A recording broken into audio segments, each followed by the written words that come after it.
Yes, I wasn't an UPCAT qualifier for UPLB in 2020.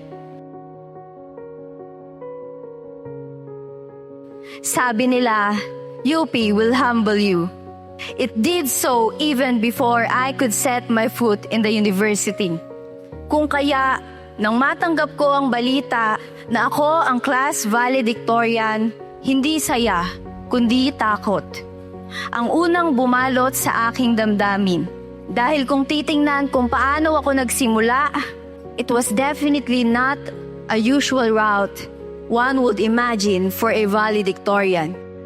Maybe this privilege was given to me so I could speak with honesty and open up a different reality, one that goes beyond the convention and challenges the usual notion of what it means to be at the top. Maybe it's a chance to speak for those who are struggling behind the label outstanding, katangi-tangi, mahusay at kahanga-hanga. Maybe it's okay to accept that we are worthy, not because we never faltered, but because we choose to move forward nonetheless. I am here. We are here, not solely because we worked tirelessly hard to be here, but because we were given a chance that not everyone gets. There are countless Filipinos who are just as deserving, just as bright, just as hardworking to be here, even to be named valedictorian.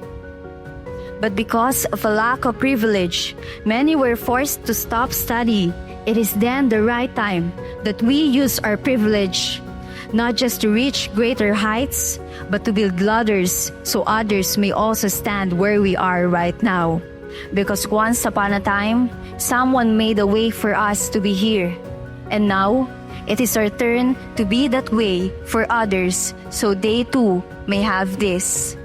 Naway tayo ang maging buhay na patunay na kahit ang landas ay liko at ditiyak, maaari pa ring humantong sa mga patutunguhang higit sa inaasahan. At naway tayo rin na maging dahilan upang ang iba ay mangahas na tahakin ang sa kanila.